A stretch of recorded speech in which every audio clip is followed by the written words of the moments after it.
Hello ভাইয়া, please বলবেন বাসা কোথায়? চেনা চেনা লাগে।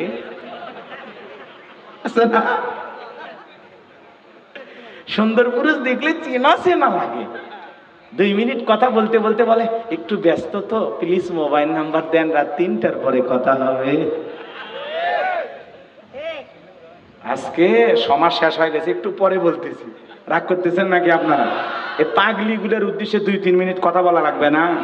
না, সে যে কেন আসে না, কিছু ভালো লাগে না, এবার আসুক, তারে আমি মজা দেখাবো। দেখবেন মাঝে মাঝে কিছু ভাইয়েরা যখন বিদেশে থাকে, সব ভাইয়েরা না, কিছু কিছু ভাইয়েরা যখন বিদেশে থাকে, এলাকায় দেবরে আমদানি কমে না বাড়ে, ওরা ভাবি দরজায় যা স্লোগান দেয়, ভাবি ভাইয়া তোমার বর, আমি যে বেবর, আমি যে দেবর, ভেবে দেখো ভাবি কার কত দাবি, ভাই গেছে মালয়েশিয়ায়, আমি তো দেশে আছি। যুবক বয়সে একটু দাড়ি রাখছে, এটা না সমালোচনা করে, এই বয়সে দাড়ি রাখলি? যুবক বয়সে দাড়ি রেখে বউ নিয়ে ঘুরতে গেছে, মার্কেটে ঘুরতেছে, এবার দোকানদারে দেখে বলে ভাবি সালাম আলাইকুম, সাথে চাচার খবর কি? বউ এসে বাড়িতে রাগ করে, তোমার সাথে বাইরে যাওয়া যায় না কেন? কয় তোমার ডাকে চাচা আর আমার ডাকে ভাবি। যেই বউ নবীর সুন্নত দাড়িকে পছন্দ করতে পারে না, এই বউ আপনাকে 100% ভালোবাসা দিতে পারে না। কথা বলেন ঠিক কিনা? রাগ করতেছেন আপনারা? এই দাড়ি কার সুন্নত? নবীর সুন্নত। কার সুন্নত? পৃথিবীর সকল নবীদের মুখে দাড়ি ছিল। দাড়ি হলো পুরুষের সৌন্দর্য। দাড়ি রাখলে পুরুষকে পুরুষ পুরুষ লাগে, আর দাড়ি ছাড়া পুরুষকে যার দাড়ি আছে ওটা বোঝা যায় ওটা পুরুষ। কথা কন। জয়পুরহাট থেকে ঢাকার উদ্দেশ্যে রওনা করছেন, হানিফ গাড়ি চড়ে, মাঝে মাঝে দেখেন হানিফ বাইজে কাত হয়ে আছে রাস্তার উপর, কথা কয় না কেন? গাড়ি দুর্ঘটনা ঘটে না?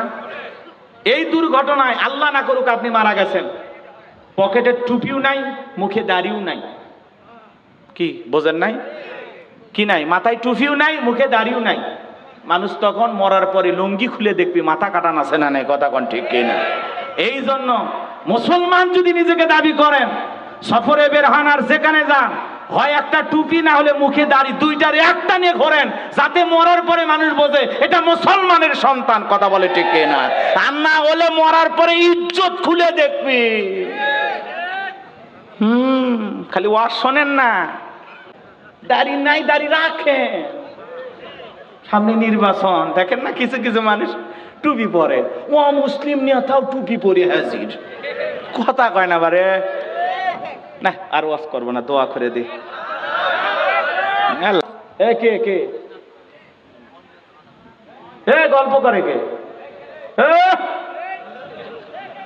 বাপ রে বাপ, অনেকে কানা ঘোষা করে, ওয়াজ করতেছে, এই কথা ও কথা কয়, খালি বেঁকা দিকে যায়, ওর মনটাই বেঁকা।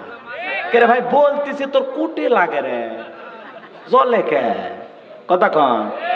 মলম সাথে নিয়ে ঘুরবেন, একটু একটু এদিক সেদিক নাড়াচাড়া করা লাগবে, এটা বোঝেনি তো? হ্যাঁ, যুবকেরা বোঝে। হ্যাঁ, রাগ করতেছেন? শোনেন, কথা শোনেন। আর বাংলাদেশে স্বর্ণের দোকানে সিসি ক্যামেরা লাগাইছে। বাপ রে বাপ, চোর এত হাইব্রিড চোর, সোনা দানা নিয়েছে, এমনকি সিসি ক্যামেরাও নিয়ে গেছে। কথা কন ঠিক কি না? কি চোর! রাগ করতেছে? এই জন্য বাজা, এই দেশে চুরি বন্ধ করতে হলে লাগবে কার আইন? প্রত্যেকটা নেতা, বিগত এমপি মন্ত্রী যারা ছিল, সবার বাড়ি বিদেশে। কথা বলেন না কেন? আছে আছে। মন্ত্রীরা সব কোথায় গেল, এমপিরা সব কোথায় গেল, কোথায় কাদের কাকা? ওদের সারা দেশটা এখন লাগে ফাঁকা ফাঁকা। পালাবো না পালাবো না পালাবো না, যায় না তাদের দেখা, ওদের সারা দেশটা এখন লাগে ফাঁকা ফাঁকা। রাত অনেক হয়েছে, আর বলবো না। কুরবানি করা মানে খালি গরু ছাগল জবাই করা না। 7 জন মিলে একটা গরু ভাগে কেনে, এমন গরু রে ভাই, 4 জন দড়ি ধরে টানে, পিছন থেকে 3 জন ঠেলে, যেই গরুর উপরে বয়স্ক ভাতা ওয়াজিব, শরীরের সব হাড় দেখা যায়, এমন দুর্বল গাভী জবাই করলে কুরবানি হবে। আল্লাহ বলেন তাসুরুন নাযিরিন, চমৎকার হুষ্টপুষ্ট দেখতে সুন্দর এমন একটা গাভী জবাই করা লাগবে। কথা বলেন। এদিক খেয়াল করেন। কুরবানির ওয়াজ আমি করব না, আপনাদের মসজিদের হুজুর করবে। তবে সর্বশেষ বলে যাই, ওয়ানহার মানে কুরবানি করা, নিজের আমিত্বকে কুরবানি করা, অহংকারকে কুরবানি করা, নিজের ভিতরে থাকা পশু সুলভ আচরণকে কুরবানি করা। কথা বলে ঠিক কিনা? এইবার শোনেন, যারা কুরবানি দিবেন তিনটা জিনিস খেয়াল রাখবেন। এক নাম্বার, নিয়ত সহি। ইন্নামাল আমালু বিন্নিয়াত, প্রত্যেকটা কাজ নিয়তের উপর নির্ভরশীল। অনেকে কুরবানি দেয় আর কয়, চিন্তা করে, শোনেন, কুরবানি না দিলে জামাই বাড়িতে গোস্ত না পাঠালে নতুন মেয়ের বিয়ে দিলাম, মান সম্মান থাকবে না, কথা কয় না? এই নিয়তে হবি চাচা, নিয়তি হলো এটা, জামাই বাড়িতে গোস্ত পাঠাবে। আবার অনেকে বলে ছেলে মেয়ে মানুষের গোস্তর দিকে তাকায় থাকবে, অতএব কিস্তি তুলে হলেও কুরবানি একটা দেওয়াই লাগবে। কি ভাই হবি? ফতুয়া দেন গো আপনারা, আপনারাই মুফতি সাহেব, ফতুয়া দেন, হবে? হবে না। নিয়ত পরিষ্কার রাখেন যে এই কুরবানি দিতেছি আল্লাহর জন্য। হাজি মানুষ সুদালা ঘুষালার সাথে ভাগে কুরবানি দিচ্ছেন। জিজ্ঞাসা করলো, চাচা আপনি তো হাজি মানুষ, শুনলাম যাদের সাথে ভাগে কুরবানি দিচ্ছেন কেউ সুদ খায় কেউ ঘুষ খায়। কই বাবা, ওদের টেকার মধ্যে ভেজাল থাকলে কি হবে, আমার ওর টেকার মধ্যে কোনো ভেজাল নাই। চাচা আপনি একলা একটা ছাগল বা ভেড়া দেন। কই বাড়িতে কেউ ভেড়ার গোস্ত ছাগলের গোস্ত খায় না তো, ওই জন্য বাধ্য হইয়া সুদ করো ঘুষ করো বেনামাজি এদের সাথে ভাগে কুরবানি দিচ্ছে। কথা কন নাকি আপনারা? হবে না, কুরবানি হবে না। নিয়তের ভেজাল, গরু খাবে, কথা কন। তাহলে নিয়ত সই করেন যে একমাত্র আল্লাহকে খুশি করার জন্য। আপনি 10,000 টাকার 15,000 টাকার একটা ছাগল দেন, নিয়ত যদি সই হয়। আর 2 নাম্বার, টাকাটা হালাল হওয়া লাগবে, ইনকামটা বৈধ হওয়া লাগবে, হালাল উপার্জনের অর্থ দিয়ে আপনাকে কুরবানি দিতে হবে। আর 3 নাম্বার, এদিক কষ্ট হচ্ছে, বিরক্ত হচ্ছে। এই কুরবানি যে আপনি দিতেছেন, কি উদ্দেশ্য? নিজে গোস্ত খাবেন? হ্যাঁ, মানুষকে বন্টন করে দিতে হবে। কুরবানি মানে ত্যাগ করা, স্যাক্রিফাইস করা, বিলিয়ে দেয়া, বন্টন করা। ভোগের নাম কুরবানি নয়, ত্যাগের নাম হলো কুরবানি। আর আপনি কুরবানি দেওয়ার আগে ডিপ ফ্রিজ নিয়েছেন, এত গোস্ত রাখবেন কই? এ কথা কয় না কে? রাগ করতেছেন? আবার হুজুর আসলে মাসলা জিজ্ঞাসা করে, কতদিন ফ্রিজে রেখে খাওয়া যায়? কথা কয় না? এই বছরের কুরবানির গোস্ত ওই বছরে নিয়ে যায়, এ কথা কয় না কে? আত্মীয় স্বজন খাবার দিছে, কচ্ছে ভাই গোস্ত এত শক্ত শক্ত লাগে। কয় ফ্রিজে ছিল তো। আহা মুসলমান, পাশের প্রতিবেশী গরিব 8টা-10টা বাচ্চা নিয়ে মশলা আদা রসুন বাইটে একটু অপেক্ষায় আছে। আমার গ্রামে আমার মহল্লায় কুরবানি হয়েছে, কেউ যদি কয়েকটা টুকরে দেয়, আমি আমার সন্তানকে রান্না করে খাওয়াবো। সন্তানগুলো সকাল থেকে চেয়ে আছে, মা মশলা রেডি, ও মা চুলা রেডি, কই রান্না তো করো না। বলে বাবা একটু অপেক্ষা করো, আমার প্রতিবেশীরা কুরবানি দিয়েছে, আমাকে দিয়ে যাবে। এই অপেক্ষায় গরিব পথ চেয়ে আসে, আর আপনি ফ্রিজে ঢুকাচ্ছেন। এই মিয়া, এই কি কুরবানি দিছ রে? কথা কয় না কেন? বাজার বাসানের আশা। অনেকে আবার বড় কুরবানি দিয়ে কয়েকদিন পরে ছেলে মেয়ের বিয়ে আছে তো, কি ধান্দারি। কথা কন। যাই এলে আর ওয়াজ করবো না, কষ্ট পাইছেন আপনারা? তাহলে কি ফ্রিজ বুক করবেন নাকি গরিবের পেটে খাবার দিয়ে আল্লাহকে খুশি করবেন? মনে যান থাকে। আবার সাবার গেলে কয় দেওয়া শেষ নাই। আরে বিশেষ করে মা বোনেরা এমন ব্যবহার করে, এক গরু জবাই দে মানে সব ফকির মিসকিনও কি দেওয়া লাগবে, আমাদের মুখ নাই, আছে না? অনেকেরই বউ রাস্তাঘাটে কিছু গরিব মানুষ যদি আসে চায়, আরে ভাই এক টুকরে দিতে পারলে দেন, না দিলে বলেন মা আমরা যেটুকু দিয়েছি শেষ হয়ে গেছে, মা দেওয়ার মতো আর নাই, ভালো ব্যবহার করেন। সন্ধে বেজে গেছে তাও গোস্ত চাবার হচ্ছে, কি ঝাড়িটা নেয়। কথা কন নাকি আপনারা? মা বোন যারা ওয়াজ শুনতেছে পাগলি গুলো সাইজ করার জন্য বলতেছে, কি মনে করেন ওদের ঠিক হওয়া লাগবে না? ওদেরও ঠিক হওয়া লাগবে, ব্যবহারটা ভালো করে। স্বামীর সাথে সারাদিন ঝাড়ি নিতে নিতে ফকিরকেও ঝাড়ি মারে। কথা ক। ওই কঠিন কিয়ামতের ময়দানে নবীজির হাতে এক পেলা হাউজে কাউসারের পানি যদি পান করতে পারেন, আর আল্লাহর আরশের নিচে যদি ছায়া পান, কিয়ামতের কঠিন দিন আপনার কাছে কঠিন মনে হবে না, আমার আল্লাহ সহজ করে দিবেন। বলুন সুবহানাল্লাহ।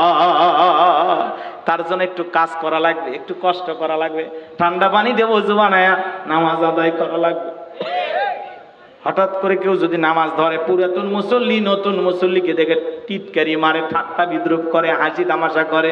আজকে সূর্য কোন দিক উঠছে, উত্তর পাড়া বাদশা কমা মসজিদে ঢুকছে, বলে না সূর্য কোন দিক উঠছে, বাদশা দিকে মসজিদে। ভাতিজা নামাজ পড়বে না 2 দিন পরে ছেড়ে দিবা, এরকম বলে কিনা? আমরা বলতেছি এই মুরব্বি চাচা সাবধান সাবধান, দাওয়াত দিয়ে তো 5 জনকে মসজিদে আনতে পারেন না। হঠাৎ করে কেউ একটু নামাজ ধরে ছেড়ে নে কেন সমালোচনা করেন? পারলে ওর জন্য দোয়া করেন যে ভাতিজা তুমি মসজিদে আসছো দেখে দিলটা ভইরে গেছে, আল্লাহর কাছে দোয়া করি আল্লাহ যেন মৃত্যু পর্যন্ত তোমাকে নামাজ পড়া তৌফিক দান করেন। দোয়া করেন, ভালোবেসে বুকে টানেন, বাজারে নিয়ে যা কাপ চা খাওয়ায় ছেড়ে দেন। কথা বলেন। যুবক বয়সে একটু দাড়ি রাখছে, এটা না সমালোচনা করে। এই বয়সে দাড়ি রাখলি? যুবক বয়সে দাড়ি রেখে বউ নিয়ে ঘুরতে গেছে, মার্কেটে ঘুরতেছে, এবার দোকানদারে দেখে বলে ভাবি সালাম আলাইকুম, সাথে চাচার খবর কি? বউ এসে বাড়িতে রাগ করে, তোমার সাথে বাইরে যাওয়া যায় না কেন?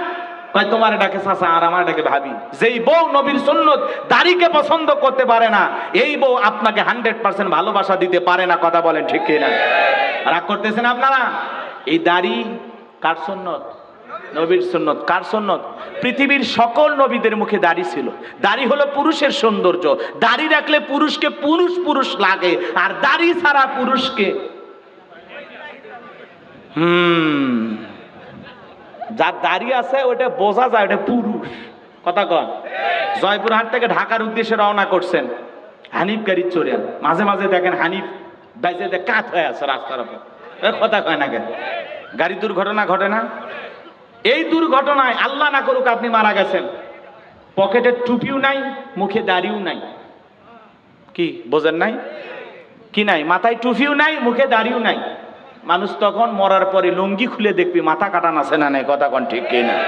এই জন্য মুসলমান যদি নিজেকে দাবি করেন, সফরে বের হন আর যেখানে যান, হয় একটা টুপি না হলে মুখে দাড়ি, দুইটার একটা নিয়ে ঘোরেন, যাতে মরার পরে মানুষ বোঝে এটা মুসলমানের সন্তান। কথা বলে ঠিক কিনা?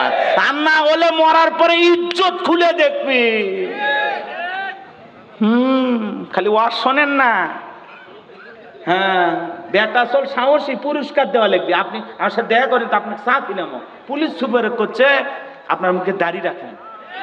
বেটা চল, আমরা এই মাহফিল থেকে বলতেছি শুধু পুলিশ সুপারের মুখে দাড়ি নয়, ডক্টর ইউনূসের মুখেও দাড়ি দেখতে চায়। কথা কন না কেন? এদেশের প্রধান উপদেষ্টা ডক্টর ইউনূসের মুখে যদি দাড়ি থাকে ভালো লাগবে না খারাপ লাগবে? এদেশের আগামীতে যিনি প্রধানমন্ত্রী হবে তার মুখে দাড়ি থাকলে ভালো লাগবে না খারাপ লাগবে? এটা মুসলমানের দেশ, দাড়িওয়ালা প্রধানমন্ত্রী চায়। কি কন? শেষ, সব শেষ। রাগ করতেছে না? দাড়ি রাখতে কয়দিন লাগবে? দাড়ি নাই, দাড়ি রাখেন।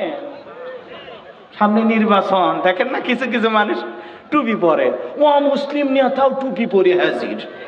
কথা কয় না বারে? না আর ওয়াজ করবো না, দোয়া করে দি। আল্লাহ রাত হয়ে গেছে। কি রাগ করতেছে? এগুলো করলে অনেকে বলে রাজনীতি। কিসের রাজনীতি বেটা? এটা হলো সমাজের মানুষকে সচেতন করার জন্য বলা হয়। ওনারা নিয়ে আসছে একটু ভালো রাস্তা দেখার জন্য। তো ভালো রাস্তা আমার দেখে দেওয়া লাগবে না? জি, আপনারা রাজনীতি ভাববেন না। আমরা কোনো দলের দালালি করার জন্য আসিনি, আমরা আসছি কোরআন এবং হাদিসের আলোকে জাতিকে সচেতন করার জন্য। কথা বলে ঠিক কিনা? এইবার চলেন, সামনে গেলে মজা আছে, বুঝবেন। এইবার খেয়াল করেন, এদিক খেয়াল করেন। তাহলে দাড়ি রাখার দরকার আছে না নাই? কোন কোন যুবক দাড়ি কাটো? আজকের মাহফিল থেকে ওয়াদা দাও, সোনার টুকরা ভাই আমার, তোমার পায়ে ধরে বলি, কলিজার ভাই আমার, সুন্দর একটা বউ পাইবা, ভাগ্য ভালো হবে ইনশাল্লাহ। আমি আল্লাহর কাছে দোয়া করব তোদের জন্য। কোন কোন যুবক আছো দাড়ি নাই, আজকের মাহফিল থেকে ওয়াদা দাও যে হুজুর আজকের এই সেরাত মাহফিল থেকে ওয়াদা দিলাম, আজ থেকে নবীর সুন্নত দাড়িতে আর কোনোদিন বিলেট লাগাবো না, আজ থেকে দাড়ি রাখবো ইনশাল্লাহ। কোন কোন যুবক হাত তোলো? কারা কারা দাড়ি রাখবেন হাত তোলেন। আমি 2-4 জনকে দেখতে চাই। আলহামদুলিল্লাহ, 1 2 3 4। চাচা দাড়ি তো আছে, আরো বড় করবেন? বাপরে ভাই, ইউরিয়া সার দিবেন নাকি? আচ্ছা আলহামদুলিল্লাহ, যাদের মুখে দাড়ি নাই অনেকগুলো যুবক হাত তুলেছে, আল্লাহ কবুল করেন। এই যে মানুষগুলো যদি পরিবর্তন হয়, আজকের মাহফিলকে কবুল করবেন কে? আরো জোরে বলেন কে? আমার ভাইয়েরা, তাহলে হাউজে কাউসারের পানি পান করতে গেলে কাজ করা লাগবে দুইটি। জোরে বলেন কয়টি? আল্লাহ তাআলা সেটা 2 নাম্বার আয়াতে জানিয়ে দিলেন, ফাসল্লিলি রাব্বিকা ওয়ানহার। বলেন বলেন, ফাসল্লিলি রাব্বিকা ওয়ানহার। বলেন, ফাসল্লিলি রাব্বিকা ওয়ানহার। 1 নাম্বার হলো ফাসল্লিলি রাব্বিকা, রবের উদ্দেশ্যে সালাত আদায় করা। নামাজ হবে একমাত্র কার জন্য? কুল ইন্না সালাতি ওয়া নুসুকি ওয়া মাহইয়ায়া ওয়া মামাতি লিল্লাহি রাব্বিল আলামিন। সূরা আনামের 162 নাম্বার আয়াত আল্লাহ তাআলা জানিয়ে দিলেন, নবীজি আপনি বলুন, আমার নামাজ, আমার কুরবানি, আমার জীবন, আমার মরণ লিল্লাহি রাব্বিল আলামিন, আসমান জমিনের প্রতিপালকের জন্য। তাহলে মুমিন জীবনের সব ইবাদত বندگی হবে একমাত্র আল্লাহকে রাজি খুশি করার জন্য। তাহলে নামাজ পড়ব কার জন্য? আরেকটু জোরে বলেন, ফাসল্লিলি রাব্বিকা ওয়ানহার। রবের উদ্দেশ্যে সালাত আদায় করা লাগবে, নামাজ নামাজের মতো আদায় করা লাগবে। ফালিয়াবুদু রাব্বা হাযাল বাইত আল্লাযী আত'আমাহুম মিন জু' ওয়া আমানাহুম মিন খাউফ। আল্লাহ রাব্বুল আলামিন বলেন, এই ঘরের মালিকের ইবাদত করো। ইবাদত যদি ইবাদতের মতো করতে পারো বান্দা, নামাজ যদি নামাজের মতো আদায় করতে পারো, রুকু যদি রুকুর মতো হয়, সিজদা যদি সিজদার মতো হয়, যে বান্দা 5 ওয়াক্ত সালাতে মাথা নত করে আমি আল্লাহকে সিজদা দেবে, আমি আল্লাহ ওই বান্দাকে 2টা জিনিস দেব। 1 নাম্বার, ওই বান্দা রিজিকের টেনশন করা লাগবে না, আমি আল্লাহ রিজিকের ব্যবস্থা করব। যে বান্দা 5 ওয়াক্ত সালাত আদায় করবে তাকে রিজিক দেবেন কে? রিজিক দেওয়ার একমাত্র মালিককে। ওয়ামা মিন দাব্বাতিন ফিল আরদি ইল্লা আলাল্লাহি রিজকুহা। আল্লাহ ডেকে বলেন, পৃথিবীতে এমন কোন বিচরণশীল প্রাণী নাই যার রিজিকের ব্যবস্থা আমি আল্লাহ আসমান থেকে করি নাই। তাহলে বলেন তো বাজান, রিজিক দেওয়ার একমাত্র মালিক। তাহলে নামাজ নামাজের মতো আদায় করলে বান্দাকে না খাওয়ায় রাখবেন না, আল্লাহ নিজে তার খাওয়ার দায়িত্ব নেবেন। সুবহানাল্লাহ বলবেন না? আর 2 নাম্বার, বান্দার তোমার জীবনে কোনো ভয় থাকবে না, আমি আল্লাহ সকল ভয় থেকে নিরাপত্তা দেব। সমাজে ভয় আছে না নাই? চুরির ভয়, ডাকাতির ভয়, ছিনতাইয়ের ভয়। মেয়েটা স্কুলে গেল, ভালোভাবে ফিরবে নাকি কারো লালসার শিকার হবে, ভয় আছে না নাই? মেয়েটা কলেজে গেল, ভালোভাবে ফিরবে নাকি জামাই সাথী নিয়ে ফিরবে, ভয় আছে না নাই? কথা বলেন, কথা বলেন। ভয় আছে না সমাজে? জানমালের নিরাপত্তা নাই, কথা বোঝা যায়? আপনি 2 লাখ টাকা নিয়ে জয়পুরহাট থেকে আপনার গ্রামে আসবেন, যে রাস্তাঘাটের অবস্থা দেখলাম বাজার, মনে মনে ভাবতেছেন আল্লাহ 2 লাখ টাকা পকেটে আছে, রাত 2টা বাজে, এই টাকা নিয়ে আমার গ্রাম শালপাড়া নাকি বালিয়াতুর, আমি এই বাড়ি পর্যন্ত যাইতে পারবো নাকি? ছিনতাইকারীর কবলে পরে টাকা যান 2টা হারাবো, ভয় আছে না নাই? ধরে বলেন। কোরআনের শাসন ব্যবস্থা প্রতিষ্ঠিত হলে পলিথিনের ব্যাগে টাকা নিয়ে যাবেন, কেউ থাবা মারবে না। কথা কন? আফগানিস্তানের জ্বলন্ত উদাহরণ দেখেও কি শিখলেন না? যেই জমিনে আফিন হিরোইন চাষ হইতো, সেই জমিনে এখন বেদেনা চাষ কইরা বিশ্বের দরবারে 1 নাম্বার ধনী হওয়ার দিকে এগিয়ে যাচ্ছে। তালেবান মোল্লা কে কে গল্প করে কে? বাপ রে বাপ, ঘন্টাখানিক পরে গল্প করবো ভাই। কি ভাই, ওয়াজ করবো না দোয়া করবো? কারা গল্প করে গো? ওরকম বাড়ির মধ্যে ঢুকে দিয়ে আসেন তো, বক বক বক বক করতেছে। এদিক খেয়াল করেন, কষ্ট হয় নাকি? কয়েক মিনিট চালাবো না দোয়া করবো? আয়াতগুলো শেষ করবো না? কষ্ট হচ্ছে না? বাজান খারাপ লাগে? বাস্তবতা বললে রাগ করেন না? অনেকে কানা ঘষা করে, ওয়াজ করতেছে, এই কথা ও কথা কয়, খালি বেঁকা দিকে যায়, ওর মনটাই বেঁকা। কে রে ভাই বলতেছে, তোর কুটে লাগে রে, জলে কে? কথা কন। মলম সাথে নিয়ে ঘুরবেন, একটু একটু এদিক সেদিক নাড়াচাড়া করা লাগবে, এটা বোঝেনি তো? হ্যাঁ, যুবকেরা বোঝে। হ্যাঁ, রাগ করতেছেন? শোনেন, কথা শোনেন। তাহলে নিরাপত্তা দেবেন কে? এ সমাজের সবাই যদি নামাজি হয়, একজন নামাজি মানুষ কখনো চুরি করতে পারে? হ্যাঁ বলেন। সবাই যদি আল্লাহওয়ালা হয়, সৌদি আরবে গেলাম, আল্লাহরে কোলাম কাল্লা, এবার হজ করাইলো, আহা কোটি কোটি টাকার স্বর্ণের দোকান ফেলাইয়া নামাজে যায়, কেউ একটা চেন টান দেয় না। আর বাংলাদেশে স্বর্ণের দোকানে সিসি ক্যামেরা লাগাইছে। বাপরে বাপ, চোর এত হাইব্রিড চোর, সোনা দানা নিয়েছে, এমনকি সিসি ক্যামেরাও নিয়ে গেছে। কথা কন ঠিক কি না? কি চোর রাগ করতেছে। এই জন্য বাজার, এই দেশে চুরি বন্ধ করতে হলে লাগবে কার আইন?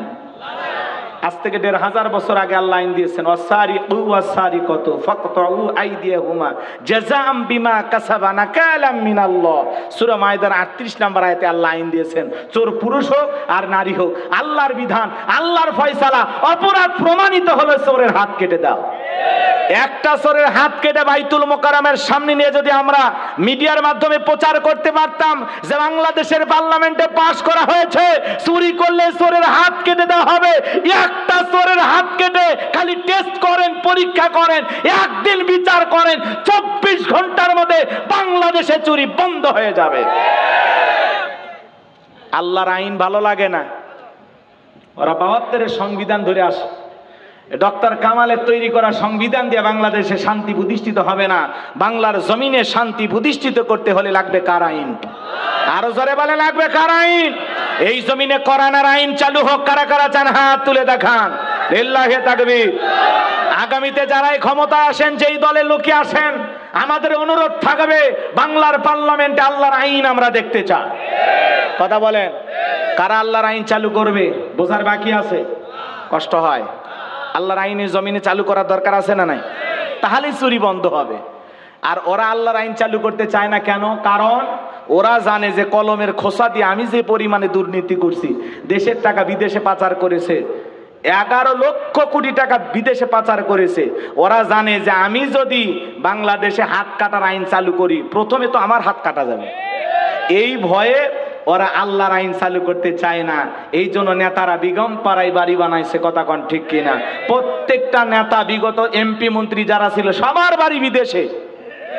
কথা বলেন না কেন? আছে আছে। মন্ত্রীরা সব কোথায় গেল, এমপিরা সব কোথায় গেল, কোথায় কাদের কাকা? ওদের সারা দেশটা এখন লাগে ফাঁকা ফাঁকা। পালাবো না, পালাবো না, পালাবো না, যায় না তাদের দেখা, ওদের সারা দেশটা এখন লাগে ফাঁকা ফাঁকা। রাত অনেক হয়েছে, আর বলবো না, কষ্ট হচ্ছে আপনাদের। আমার ভাইরা, দিল দিয়ে কথাগুলো বোঝার চেষ্টা করবেন। তাহলে ফাসল্লি লিরাব্বিকা ওয়ানহার, ১ নাম্বার রবের উদ্দেশ্যে সালাত আদায় করা লাগবে। তাহলে নামাজ নামাজের মতো আদায় করার দরকার আছে না নাই? কদ আফলাহাল মুমিনুন আল্লাযীনা হুম ফি সালাতিহিম খাশিউন। অবশ্যই মুমিনরা সফল যারা নিজেদের সালাত বিনয় সহিত, নম্রতার সহিত, আল্লাহর ভয় নিয়ে আদায় করে। আল্লাহর ভয়ে ৫ ওয়াক্ত সালাত মসজিদে গিয়ে জামাতের সহিত কারা কারা আদায় করবেন? ২ হাত তুলে একবার আল্লাহকে দেখান। আল্লাহ আমাদের সবাইকে ৫ ওয়াক্ত নামাজি বানায় দেন। জোরে বলেন আমিন। আর একটু জোরে বলেন আমিন। হাত নামান। এদেশে নামাজি আছে ৫ রকমের, অনেক কথা বলার আছে, ওইদিকে আর গেলাম না। এইবার চলেন ওয়ানহার। ওয়ানহার মানে কুরবানি করা। কুরবানি করা মানে খালি গরু ছাগল জবাই করা না। ৭ জন মিলে একটা গরু ভাগে কেনে। এমন গরু রে ভাই, ৪ জন দড়ি ধরে টানে, পিছন থেকে ৩ জন ঠেলে। যেই গরুর উপরে বয়স্ক ভাতা ওয়াজিব, শরীরের সব হাড় দেখা যায়, এমন দুর্বল গাভী জবাই করলে কুরবানি হবে। আল্লাহ বলেন তাসুরুন নাযিরিন, চমৎকার হুষ্টপুষ্ট দেখতে সুন্দর এমন একটা গাভী জবাই করা লাগবে। কথা বলেন। এদিক খেয়াল করেন। কুরবানির ওয়াজ আমি করব না, আপনাদের মসজিদের হুজুর করবে। তবে সর্বশেষ বলে যাই, ওয়ানহার মানে কুরবানি করা। নিজের আমিত্বকে কুরবানি করা, অহংকারকে কুরবানি করা, নিজের ভিতরে থাকা পশু সুলভ আচরণকে কুরবানি করা। কথা বলে ঠিক কিনা? এইবার শোনেন, যারা কুরবানি দিবেন 3টা জিনিস খেয়াল রাখবেন। ১ নাম্বার, নিয়ত সহি। ইন্নামাল আমালু বিন্নিয়াত। প্রত্যেকটা কাজ নিয়তের উপর নির্ভরশীল। অনেকে কুরবানি দেয় আর কয় চিন্তা করে, শোনেন, কুরবানি না দিলে জামাই বাড়িতে গোস্ত না পাঠালে নতুন মেয়ের বিয়ে দিলাম, মান সম্মান থাকবে না। কথা কয় না? এই নিয়তে হবি চাচা, নিয়তি হলো এটা, জামাই বাড়িতে গোস্ত পাঠাবে। আবার অনেকে বলে ছেলে মেয়ে মানুষের গোস্তর দিকে তাকায় থাকবে, অতএব কিস্তি তুলে হলেও কুরবানি একটা দেওয়াই লাগবে। কি ভাই হবি? ফতুয়া দেন গো আপনারা, আপনারাই মুফতি সাহেব, ফতুয়া দেন। হবে? হবে না। নিয়ত পরিষ্কার রাখেন যে এই কুরবানি দিতেছি আল্লাহর জন্য। হাজি মানুষ সুদালা ঘুষালার সাথে ভাগে কুরবানি দিচ্ছেন। জিজ্ঞাসা করলো, চাচা আপনি তো হাজি মানুষ, শুনলাম যাদের সাথে ভাগে কুরবানি দিচ্ছেন, কেউ সুদ খায়, কেউ ঘুষ খায়। ওই বাবা ওদের টাকার মধ্যে ভেজাল থাকলে কি হবে, আমার ওর টাকার মধ্যে কোনো ভেজাল নাই। তো চাচা আপনি একলা একটা ছাগল বা ভেড়া দেন, কই বাড়িতে কেউ ভেড়ার গোস্ত ছাগলের গোস্ত খায় না তো, ওই জন্য বাধ্য হইয়া সুদখোর ঘুষখোর বেনামাজি এদের সাথে ভাগে কুরবানি দিচ্ছে। কথা কন নাকি আপনারা? হবে না, কুরবানি হবে না। নিয়তের ভেজাল, গরু খাবে। কথা কন। তাহলে নিয়ত সই করেন যে একমাত্র আল্লাহকে খুশি করার জন্য। আপনি 10,000 টাকার 15,000 টাকার একটা ছাগল দেন, নিয়ত যদি সই হয়। আর 2 নাম্বার, টাকাটা হালাল হওয়া লাগবে, ইনকামটা বৈধ হওয়া লাগবে, হালাল উপার্জনের অর্থ দিয়ে আপনাকে কুরবানি দিতে হবে। আর 3 নাম্বার, এদিক কষ্ট হচ্ছে, দূরত্ব হচ্ছে। এই কুরবানি যে আপনি দিতেছেন, কি উদ্দেশ্য? নিজে গোস্ত খাবেন? হ্যাঁ, মানুষকে বন্টন করে দিতে হবে। কুরবানি মানে ত্যাগ করা, স্যাক্রিফাইস করা, বিলিয়ে দেয়া, বন্টন করা। ভোগের নাম কুরবানি নয়, ত্যাগের নাম হলো কুরবানি। আর আপনি কুরবানি দেওয়ার আগে ডিপ ফ্রিজ নিয়েছেন, এত গোস্ত রাখবেন কই? এ কথা কয় না কে? রাগ করতেছেন? আবার হুজুর আসলে মাসলা জিজ্ঞাসা করে, কতদিন ফ্রিজে রেখে খাওয়া যায়? কথা কয় না? এই বছরের কুরবানির গোস্ত ওই বছরে নিয়ে যায়, এ কথা কয় না কে? আত্মীয় স্বজন খাবার দিছে, কচ্ছে ভাই গোস্ত এত শক্ত শক্ত লাগে, কয় ফ্রিজে ছিল তো। আহা মুসলমান, পাশের প্রতিবেশী গরিব 8টা-10টা বাচ্চা নিয়ে মশলা আদা রসুন বাইটে একটু অপেক্ষায় আছে। আমার গ্রামে আমার মহল্লায় কুরবানি হয়েছে, কেউ যদি কয়েকটা টুকরে দেয়, আমি আমার সন্তানকে রান্না করে খাওয়াবো। সন্তানগুলো সকাল থেকে চেয়ে আছে, মা মশলা রেডি, ও মা চুলা রেডি, কই রান্না তো করো না। বলে বাবা একটু অপেক্ষা করো, আমার প্রতিবেশীরা কুরবানি দিয়েছে, আমাকে দিয়ে যাবে। এই অপেক্ষায় গরিব পথ চেয়ে আসে, আর আপনি ফ্রিজে ঢুকাচ্ছেন। এই মিয়া, এই কি কুরবানি দিছ রে? কথা কয় না কেন? বাজার বাসানের আশা, অনেকে আবার বড় কুরবানি দিয়ে কয়েকদিন পরে ছেলে মেয়ের বিয়ে আছে তো, কি ধান্দারি। কথা কন। যাই এলে আর ওয়াজ করবো না, কষ্ট পাইছেন আপনারা? তাহলে কি ফ্রিজ বুক করবেন, নাকি গরিবের পেটে খাবার দিয়ে আল্লাহকে খুশি করবেন? মনে যান থাকে। আবার সাবার গেলে কয় দেওয়া শেষ নাই।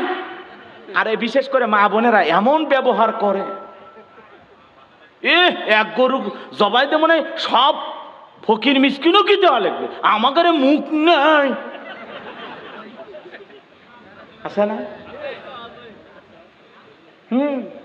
অনেকেরই বউ রাস্তাঘাটে কিছু গরিব মানুষ যদি আসে চায়, আরে ভাই এক টুকরে দিতে পারলে দেন, না দিলে বলেন মা আমরা যেটুকু দিয়েছি শেষ হয়ে গেছে, মা দেওয়ার মতো আর নাই, ভালো ব্যবহার করেন।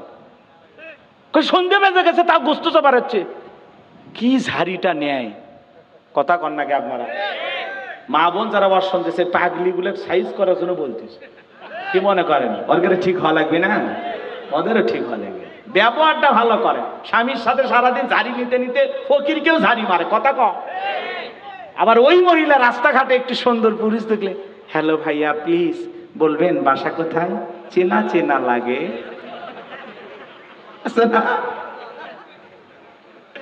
সুন্দর পুরুষ দেখলে চেনা চেনা লাগে। 2 মিনিট কথা বলতে বলতে বলে একটু ব্যস্ত তো, প্লিজ মোবাইল নাম্বার দেন, রাত 3টার পরে কথা হবে। আজকে সমাজ শেষ হয়ে গেছে, একটু পরে বলতেছি। রাগ করতেছেন নাকি আপনারা? এই পাগলিগুলোর উদ্দেশ্যে 2-3 মিনিট কথা বলা লাগবে না? মা বোনদের উদ্দেশ্যে বলা দরকার আছে না নাই? শোনেন আমার ভাইরা, তাহলে কুরবানি হবে কার জন্য?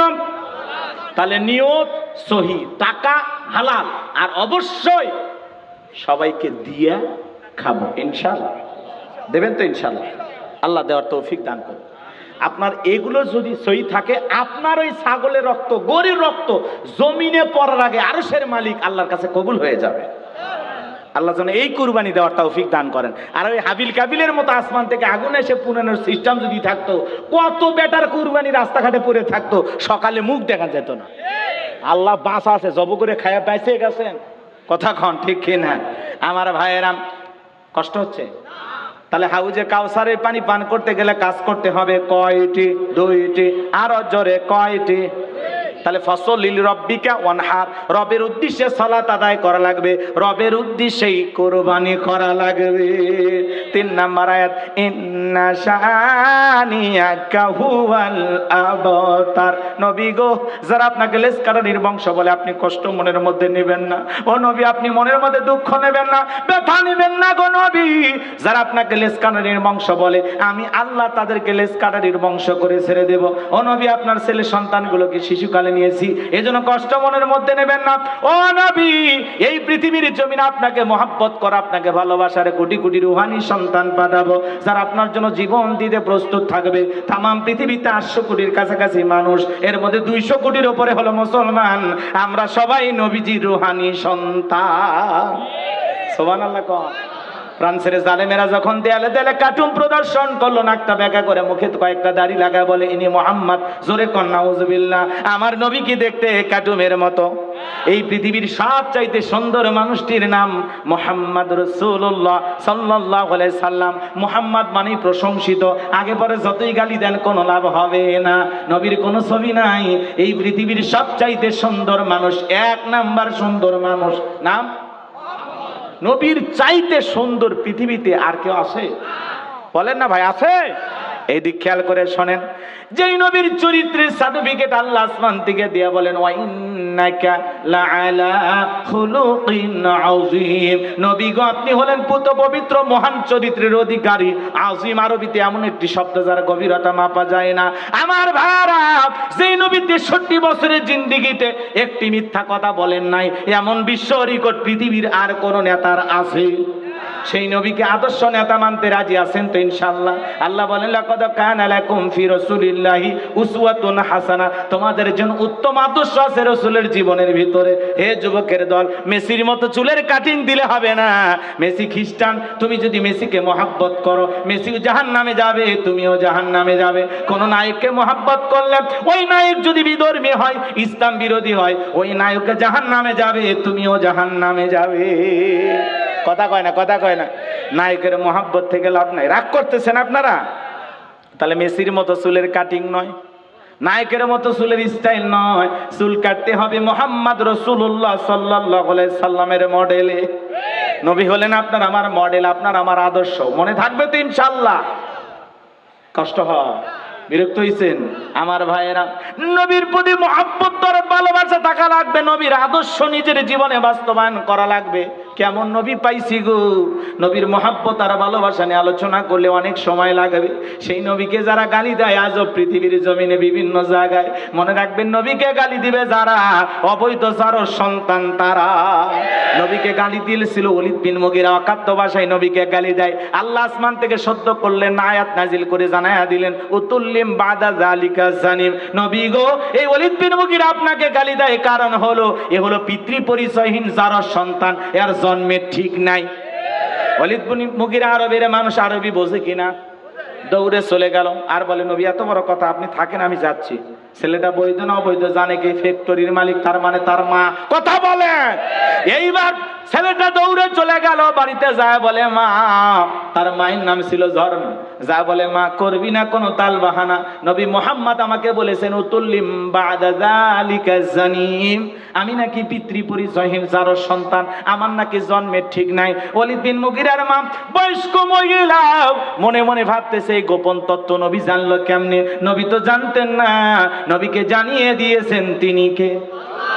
ওলীদ বিন মুগীরার মা বলতেছে বাবা আমার বয়স হয়ে গেছে, মিথ্যা কথা আমি বলবো না, যা বলবো আমি সত্য বলবো। এই কথা বলে ওলীদ বিন মুগীরার মা বলে বাবা তোর বাবা ব্যবসা বাণিজ্যের কাজে এতটাই ব্যস্ত থাকতো, তোর বাবা ব্যবসা চেনে, টাকা চেনে, তোর মায়ের মন বোঝে না, সে যে কেন আসে না কিছু ভালো লাগে না, এবার আসুক তারে আমি মজা দেখাবো। দেখবেন মাঝে মাঝে কিছু ভাইয়েরা যখন বিদেশে থাকে, সব ভাইয়েরা না, কিছু কিছু ভাইয়েরা যখন বিদেশে থাকে এলাকায় দেবরে আমদানি কমে না বাড়ে, ওরা ভাবি দরজায় যা স্লোগান দেয়, ভাবি ভাইয়া তোমার বর, আমি যে দেবর, আমি যে দেবর, ভেবে দেখো ভাবি কার কত দাবি, ভাই গেছে মালয়েশিয়ায় আমি তো দেশে আছি। দেখলেন প্রবাসী